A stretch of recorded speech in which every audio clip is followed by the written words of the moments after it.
لا حول ولا قوة إلا بالله العلي العظيم حسبنا الله ونعم الوكيل نعم المولى ونعم النصير أعوذ بالله من الشيطان اللعين الرجيم بسم الله الرحمن الرحيم الحمد لله رب العالمين والعاقبة للمتقين والجنة للموحدين والنار للملحدين والصلاة والسلام على أشرف الأنبياء والمرسلين سيدنا وشفينا ونبينا بالقاسم محمد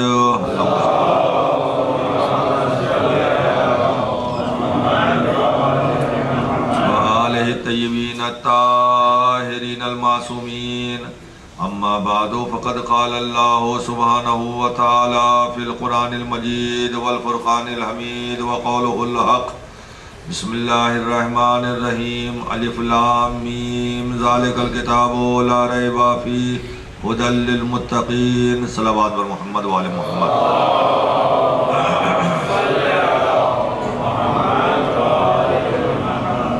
جیسا کہ عزیزان گرامی مسلسل عرض کر رہا ہوں کہ اللہ کے بیان کیے ہوئے 3 بہترین فائدے صرف ان لوگوں کو حاصل ہوں گے جو اللہ کی نگاہ میں متقی ہوں گے، پرہیزگار ہوں گے، دیندار ہوں گے۔ اور اللہ کی نگاہ میں متقی اور پرہیزگار اور دیندار وہی آدمی قرار پائے گا جس میں اللہ کی بیان کی ہوئی 6 صفتیں پائی جائیں گی، جس میں پہلی صفت ہے اس کا ایمان غیب پر ہونا چاہیے، دوسری صفت ہے کہ وقت کی پابندی کے ساتھ نماز پڑھنے والا ہونا چاہیے، تیسری صفت اللہ نے جو اسے رزق دیا، جو دولت دی ہو، اپنے رزق میں سے ایک حصہ راہ خدا میں خرچ کرنے والا ہو۔ چوتھی اور پانچویں صفت یہ ہے کہ 1,24,000 انبیاء اور ان پر نازل ہونے والی چیزوں پر اس کا ایمان ہو، اور چھٹی اور آخری صفت یہ ہے کہ اس کا بھرپور اور پکا ایمان آخرت پر ہو۔ یہ 6 صفتیں آپ کو یاد کر لینا چاہیے، اس لیے کہ اگر یہ یاد رہیں گی تبھی آپ غور کریں گے کہ یہ 6 صفتیں ہمارے اندر موجود ہیں، یہ موجود نہیں ہیں۔ اور اگر موجود ہیں تو الحمدللہ اللہ کے بیان کیے ہوئے 3 فائدے، بہترین فائدے آپ کو حاصل ہیں۔ قرآن کی ہدایت کا فائدہ بھی آپ کو حاصل ہے، دنیا میں آپ ہدایت یافتہ بھی ہیں، اور آخرت میں آپ کو نجات بھی ملے گی، جنت بھی ملے گی الحمدللہ۔ اور اگر خدا نہ خواستہ یہ 6 صفتیں جو اللہ نے قرآن مجید کے پہلے پارے میں بیان کی ہیں، اس میں سے اگر ایک صفت بھی کم ہے تو 3 فائدوں سے آدمی محروم ہو جائے گا، اور 3 بدترین گھاٹے اس کا مقدر بن جائیں گے۔ ایک تو یہ کہ قرآن کی نگاہ میں، رسول کی نگاہ میں، اللہ کی نگاہ میں وہ متقی قرار نہیں پائے گا، تو قرآن کی ہدایت کا فائدہ اسے نہیں ملے گا۔ دوسرا نقصان یہ ہوگا کہ وہ دنیا میں ہدایت یافتہ نہیں مانا جائے گا، اور سب سے بدترین گھاٹا یہ ہوگا کہ آخرت میں اسے نجات نہیں ملے گی، جنت سے وہ محروم ہو جائے گا۔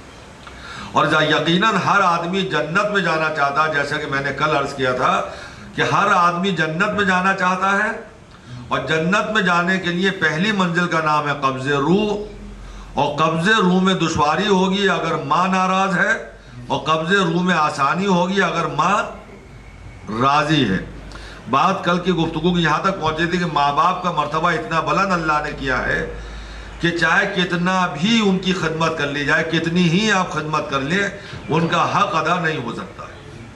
اور اسی سلسلے کو آگے بڑھاتے ہوئے آج نوجوانوں سے صرف اتنا کہنا چاہوں گا کہ یاد رکھو کہ ماں باپ اس شے کا نام ہے، اللہ کی اس نعمت کا نام ہے کہ ان کے ساتھ جیسا سلوک تم آج کرو گے، آنے والے وقت میں تمہاری اولاد ویسا ہی سلوک تمہارے ساتھ کرے گی، اور جب تک ویسا ہی سلوک تمہاری اولاد تمہارے ساتھ کر نہ لے گی، موت نہیں آئے گی۔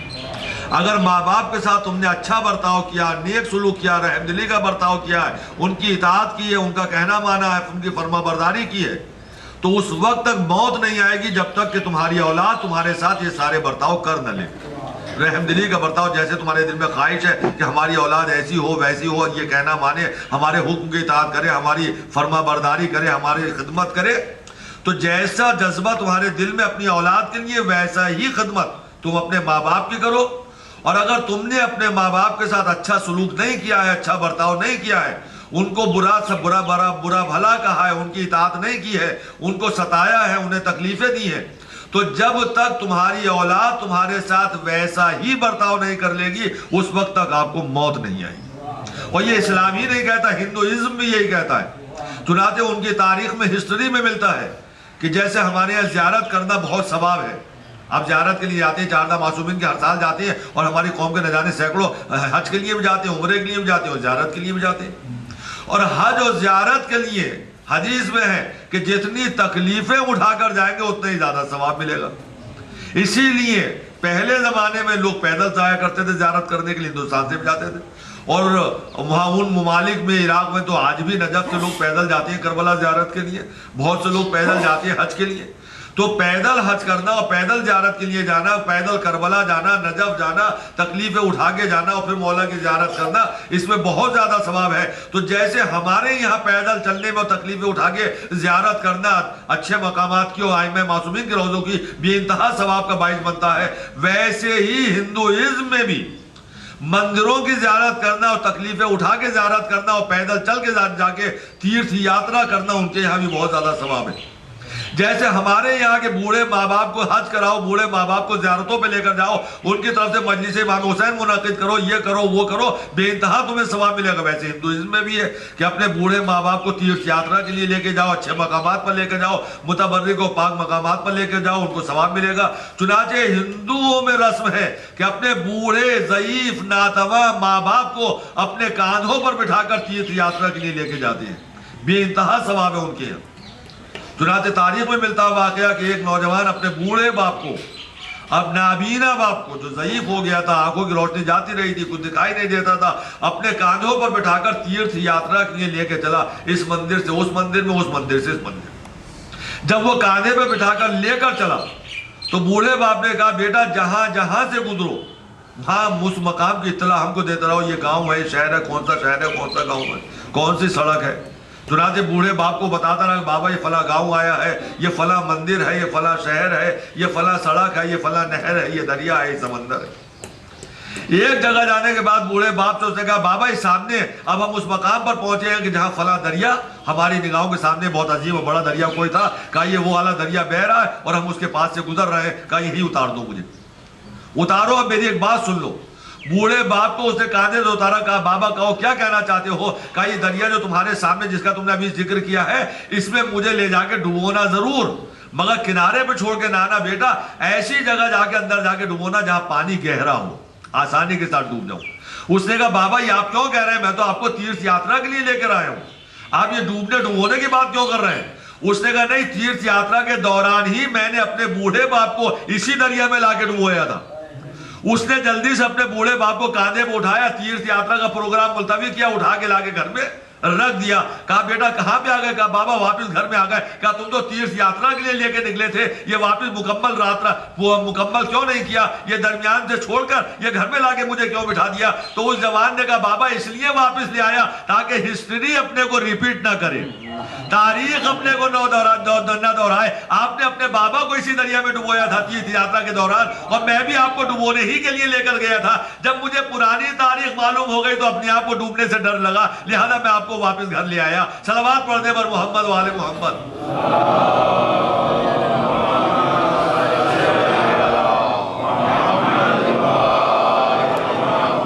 جیسا سلوک کیا ہے ویسا ہی سلوک جب تک اولاد نہ کر لے گی موت نہیں آئے گی۔ اس لیے میں کل سے آپ سے کہہ رہا ہوں، ماں باپ کے ساتھ اچھا سلوک کرو، اچھا برتاؤ کرو، ان کے ساتھ رحم دلی کے ساتھ پیش آؤ۔ کل ایک صاحب نے مسئلہ پوچھا کہ مولانا اگر ہمارے ماں باپ ناراض ہوں اور دنیا سے چلے گئے ہوں تو اس کے بعد اب ہم کیا کریں؟ تو یہ بھی تاریخ میں اور احادیث سے ثابت ہے کہ بہت سے میدان محشر میں ایسی اولاد سامنے آئے گی کہ جنہیں ماں باپ یہاں آگ کر کے گئے ہوں، ناراض گئے ہوں، آگ کر دیا ہو، وہ میدان محشر میں فرما بردار بن کر اٹھیں گے، اور جنہیں ماں باپ فرما بردار سمجھتے رہے کہ بڑی اطاعت کرنے والا ہے اور سب کچھ اسی کو دے کے مرے، اسے آگ کر دیا۔ ایک کو 2 اولادیں تھی، 2 بیٹے تھے، ایک خدمت کر رہا تھا، جو خدمت کر رہا تھا اسے سب کچھ دے دیا، اور جو خدمت نہیں کر رہا تھا اسے ناراض ہو گئے، آگ کر دیا اور جائیداد سے اسے محروم کر دیا اور چلے گئے۔ تو ہو سکتا ہے جس سے ناراض گئے تھے وہ میدان محشر میں فرما بردار بن کے سامنے آ جائے، اور جسے سب کچھ دے کر گئے تھے، خوشی خوشی گئے تھے اور ساری جائیداد اور سارا روپیہ پیسہ دولت اسے دے کر گئے تھے، وہ آگ والوں کی فہرست میں کھڑا ہو، وہ اس لائن میں کھڑا ہوا نظر آئے جہاں آگ لوگ کھڑے ہوتے ہیں۔ وہ کیسے؟ کہا ماں باپ، میں نے کل آپ سے کہا تھا، جب تک زندہ رہتے ہیں اولاد پر بھرپور نگاہ رکھتے ہیں، اور جب چلے جاتے ہیں تو اولاد کو وہ یوں ہی نہیں چھوڑ دیتے ہیں بلکہ عالم نور سے اپنی اولاد پر نگاہ رکھتے ہیں۔ چنانچہ ماں باپ جب دنیا سے چلے گئے، ساری جائیداد، سارا روپیہ پیسہ ایک بیٹے کو دے کے گئے جسے فرما بردار سمجھ رہے تھے۔ جب اتنی دولت دیکھی اس کا دماغ خراب ہو گیا، اس نے کھانا شروع کیا۔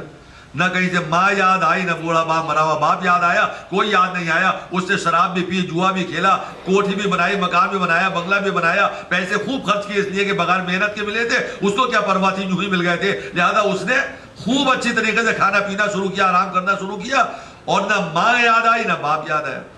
جب تک یہ دنیا میں ماں باپ تھے، وہ جو خدمت نہیں کر رہا تھا، جس سے ماں باپ ناراض تھے، اسے ان کی حیثیت کا پتہ نہ چلا۔ لیکن جب ماں باپ جیسی نعمت ہاتھوں سے چلی گئی، تب اسے احساس ہوا، ارے یہ کیا ہو گیا، میں نے ماں باپ کی خدمت نہیں کی، میرے بعد مرنے کے بعد کیا ہوگا، ارے کاش مجھے موقع مل جاتا، کاش میں صحیح راستے پر ہوتا اور میں اپنے ماں باپ کی خدمت کر لیتا، کسی عالم نے اسے راستہ بتا دیا، بس وہ لگ گیا اسی راستے پر۔ اس نے معلوم کیا ماں باپ کی نمازیں باقی تھی، وہ وہاں سزا بھگت رہے تھے۔ اس کو جب معلوم ہوا کہ 2-3 سال کی نمازیں مرنے سے پہلے رہ گئی تھی، لہذا اس نے محنت کر کے اور کچھ پیسہ جمع کر کے کچھ نمازیں خود پڑھ دی اور کچھ نمازیں جو ہے دوسروں سے پڑھوا دی۔ وہ جو سزا بھگت رہے تھے ماں باپ ادھر اپنی نمازوں کی وجہ سے، اس میں تخفیف ہو گئی، کمی آ گئی، تو انہوں نے فرشتوں سے پوچھا، کل تک تو اتنی سزا دی جا رہی تھی، آج یہ سزا کم کیوں ہو گئی؟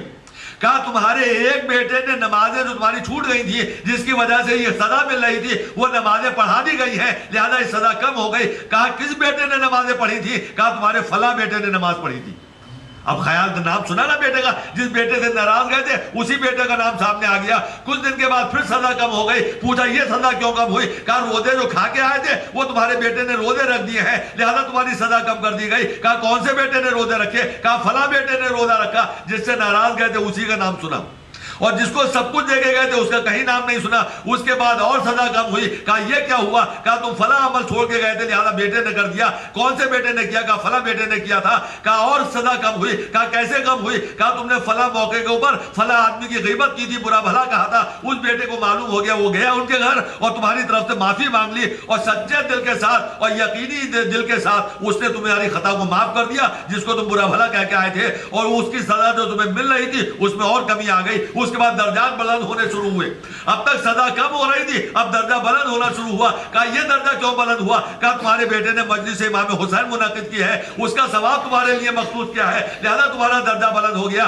اس کے بعد اور درجہ بلند ہوا۔ کہا یہ کیا ہوا؟ کہا تمہارے بیٹے نے قرآن مجید کی تلاوت کی ہے، اس کا ثواب تمہارے لیے مخصوص کیا ہے، لہذا اور درجہ بلند ہو گیا، اور درجہ بلند ہوا۔ کہا کیوں بلند ہوا؟ کہا تمہارے بیٹے نے تمہاری طرف سے عمرہ کیا ہے، امام حسین کے روضے کی زیارت کرائی ہے، لہذا درجہ اور بلند ہو گیا، درجہ اور بلند ہو گیا۔ اور جب بار بار ایک ہی بیٹے کا نام سنا تو عالم نور سے اس بیٹے کے لیے ماں باپ نے دعا دی، اور جسے سب کچھ دے کر گئے تھے اس بیٹے کے لیے بد دعا دی۔ تو جو دنیا میں آنکھ تھا وہ فرما بردار بن کے سامنے آیا، اور جو فرما بردار تھا وہ آنکھ ہو کے سامنے آیا۔ صلوات پڑھ دے بر محمد والے محمد۔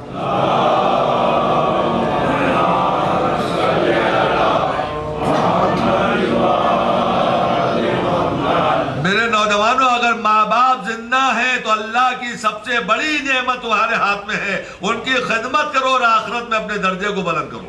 اگر ماں باپ زندہ نہیں ہے، خدمت میں کوئی کمی رہ گئی ہے، کمی نہ بھی رہی ہو، تو اس کے بعد بھی خدمتوں کا سلسلہ جاری رہے، اس طریقے سے کہ ان کو ایصال ثواب کرتے رہو، ان کی جو واجبات چھوٹ گئے ہیں انہیں ادا کرتے رہو۔ جیسے جیسے ان کا درجہ بلند ہوگا اور سزا میں کمی آئے گی، وہ عالم نور سے بھی تم کو دعا دیتے رہیں گے۔ ماں باپ کا مرتبہ بہت بلند ہے، اور عزیزان گرامی، ماں باپ کی جتنی خدمت کرو گے ویسے ویسے درجہ جنت میں بلند ہوگا۔ اب جنت میں بھی کوئی ایک درجہ تھوڑا ہی ہے کہ جو ہے سارے کے سارے جنت میں چلے گئے تو سب کو ایک ہی درجہ مل گیا، نہیں۔ جنت میں تو کئی مقام ہیں علیحدہ علیحدہ، کون سا درجہ آپ کو چاہیے؟ مومنین کا درجہ علیحدہ ہے، متقین کا درجہ علیحدہ ہے، صالحین کا درجہ علیحدہ ہے، زیادہ نمازیں پڑھنے والوں کا درجہ علیحدہ ہے، زیادہ روزہ رکھنے والوں کا مقام علیحدہ ہے، قرآن مجید کی زیادہ تلاوت کرنے والوں کا درجہ علیحدہ ہے، ائمہ کا درجہ اور ہے، انبیاء کا مقام اور ہے، اولو العزم پیغمبر کا درجہ اور ہے۔ سب کے درجات علیحدہ علیحدہ ہے۔ کون سا درجہ چاہیے آپ کو؟ کون سا مقام چاہیے آپ کو؟ کون سی منزل چاہیے آپ کو؟ جو بھی منزل چاہیے وہ منزل مل جائے گی، مگر اس کو اسی دنیا میں یقینی بنانا پڑے گا. دنیا میں اللہ نے اسی لیے بھیجا ہے کہ آپ کو دوزخ میں رہنا ہے، اس کا فیصلہ اسی دنیا میں کرو. جنت میں جانا ہے، اس کا فیصلہ اسی دنیا میں کرو. اور جنت میں کس درجے میں رہنا ہے، اس کا درجہ، اس کا فیصلہ بھی اسی جگہ کرو. آج تھوڑا آگے آ جائیے تاکہ پیچھے والے کو جگہ مل جائے. صلوات پڑھے گا.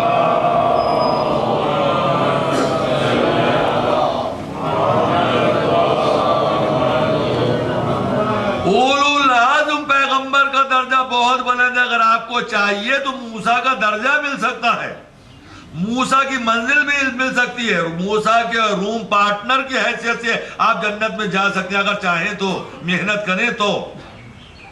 آپ کو حیرت ہوگی کہ ہم موسیٰ جیسے اولو العزم پیغمبر کے درجے میں جنت میں کیسے جائیں گے. ارے دوستو، ماں باپ کے درجے کو پہچانو اور اس کے بعد جتنا چاہو بلند درجہ جنت میں حاصل کر لو. اللہ نے جناب موسیٰ سے پوچھا، موسیٰ یہ تو بتاؤ کہ جنت میں تمہارا روم پارٹنر کون ہوگا، تمہارے منزل میں، تمہارے محل میں، تمہاری کوٹھی میں، تمہارے بنگلے میں تمہارا ساتھی، تمہارا دوست، تمہارا صحابی کون ہوگا؟ تو جناب موسیٰ نے ہاتھ جوڑ کے اللہ اس کا علم تو تیرے ہی پاس ہے. جنت میں میرا روم پارٹنر بنا کر تو کسے بھیجے گا مجھے نہیں معلوم، مجھے بتا دے تاکہ میں یہی اس سے مانوس ہو جاؤں. جنت میں میرا ساتھی کون ہوگا، میرے گھر میں میرا صحابی بن کے کون رہے گا، میرا دوست بن کے کون رہے گا. اے اللہ مجھے تو یہی بتا تاکہ میں اس کی یہیں پر جان پہچان کر لوں. تو اللہ نے ایک دور دراز کے گاؤں میں ایک دکاندار کا نام لیا جو گوشت بیچتا تھا کہ فلاں آدمی ہے، یہ نام ہے، فلاں گاؤں میں رہتا ہے، وہ تمہارا روم پارٹنر بن کے رہے گا جنت میں، تمہارا صحابی اور ساتھی بن کے رہے گا. تاجر تھا وہ، گوشت کا دکاندار تھا. تو جناب موسیٰ نے کہا اللہ اس میں کون سی خوبی ایسی ہے جو جنت میں وہ میرے درجے میں اولو العزم پیغمبر کی منزل میں، یہ دکاندار، یہ تجارت کرنے والا، گوشت کا کاروبار کرنے والا، اور جنت میں اولو العزم پیغمبر کے مقام تک پہنچ جائے. کہا یہ میں تم کو نہیں بتاؤں گا، یہ اگر تلاش کرنا ہے تو خود جاؤ اور جا کے ڈھونڈو کہ اس کا کون سا عمل ایسا ہے جس کی وجہ سے جنت میں اسے تمہارا روم پارٹنر بنا رہا ہوں، جنت میں تمہارا ساتھی، تمہارا دوست، تمہارا صحابی بنا رہا ہوں. چنانچہ موسیٰ راستے کی سفر کی صعوبتیں برداشت کرتے ہوئے، تکلیفیں اٹھاتے ہوئے اس گاؤں میں پہنچے اور اس جگہ تک پہنچے جہاں اس کی دکان تھی. دیکھا واقعی دکان کے اوپر بہت گاہک کھڑے ہوئے اور وہ سودا بیچ رہا. جا کے سلام کیا، اجنبی آواز سنی تو اس نے ہاتھ روک لیے. کہا آپ کون ہیں، کہاں سے آئے؟ کہا میں مسافر ہوں. کہا اس گاؤں میں، شہر میں تمہارا کوئی جاننے والا نہیں ہے؟ کہا نہیں، میرا اس گاؤں میں، میرے شہر میں میرا کوئی جاننے والا نہیں ہے. اس آدمی نے فوراً اپنے گاہکوں سے کہا واپس چلے جاؤ، اللہ نے مہمان بھیجا ہے. اب اس کے بعد میں جب تک یہ مہمان رہے گا میں کاروبار نہیں کروں گا، دکان بند کر دوں گا. اس نے مہمان کے احترام میں گاہکوں کو واپس کر دیا اور اپنی دکان کو بند کر دیا، اور یہ کہتا ہوا مہمان کو لے کے گھر کی طرف چلا، اللہ نے میرے گھر مہمان بھیجا ہے، مہمان اللہ کی رحمت ہوتا ہے، آج میرے یہاں رحمت خدا آئی ہے، مجھ سے بڑا خوش نصیب کون ہے. ہمارے یہاں مہمان آتا ہے، کاروبار کا وقت ہوتا ہے تو ہم دکان پہ چلے جاتے ہیں، ہم آفس پہ چلے جاتے ہیں، آرام کرو ہم 4 بجے کے بعد آئیں گے. یہ موسیٰ کا صحابی ہے جس کی دکان پر گاہک کھڑے ہوئے ہیں اور وہ گاہکوں کو واپس کر رہا. ہمارا کردار یہ ہے، ہم کہیں گے ذرا مولانا رک جائیے 2 منٹ، یہ 2-4 آدمی ان کو اور نپٹا دیں، ذرا سودا بیچ دیں، اس کے بعد آپ سے گفتگو کریں گے. وہ موسیٰ کا اولو العزم پیغمبر کا صحابی تھا جنت کا. اس نے جب سنا کہ ہمارے گاؤں میں ایک مہمان آیا، اس کا مقصود مہمان نہیں تھے، یہ نہیں کہا میں تمہارے گھر آیا ہوں، تمہارے گاؤں میں آیا ہوں، اجنبی ہوں، میرا کوئی جاننے والا نہیں ہے. اس نے فوراً اسے اپنا مہمان بنا لیا. کہا ارے میرے گاؤں کا مہمان ہے، مہمان اللہ کی رحمت ہوتا ہے، رحمت الہی ہمارے گھر میں آئی ہے، ہمیں کنجوسی نہیں کرنی چاہیے. فوراً اپنے گاہکوں کو واپس کر دیا، کہا واپس جاؤ مہمان آ گیا. اور اس کے بعد اس نے اپنی دکان کو بند کر دیا اور جناب موسیٰ کو بڑے عزت و احترام کے ساتھ گھر لے کر آیا. دیکھیے وہ عمل پہچانیے جس کی وجہ سے موسیٰ کا درجہ اس دکاندار کو جنت میں ملے گا. اب موسیٰ ٹٹول رہے ہیں، ڈھونڈ رہے ہیں کون سا عمل اس کا ایسا ہے جس کی وجہ سے اتنا بلند عمل کون سا ہے اس کا کہ جس کی وجہ سے جنت میں یہ اولو العزم پیغمبر کا ساتھی اور روم پارٹنر بننے والا ہے. گھر لے کے گیا اور ایک جگہ کو جلدی سے صاف کر کے چادر بچھائی اور اس چادر کے اوپر جناب موسیٰ کو بٹھایا عزت و احترام کے ساتھ اور کہا کہ دیکھیے میں آپ کے لیے کھانا تیار کرتا ہوں، آپ آرام سے یہاں بیٹھیے، اور میری ماں ہے میں ذرا ماں کی خدمت کر لوں. وہ چلا تو سمجھے گیا ادھر کہیں ماں ہوگی، ایک چارپائی تھی، چارپائی کی وہ چادر پڑی ہوئی تھی. جب اس نے چادر کو ہٹایا تو معلوم ہوا اس کے نیچے کوئی جسم ہے.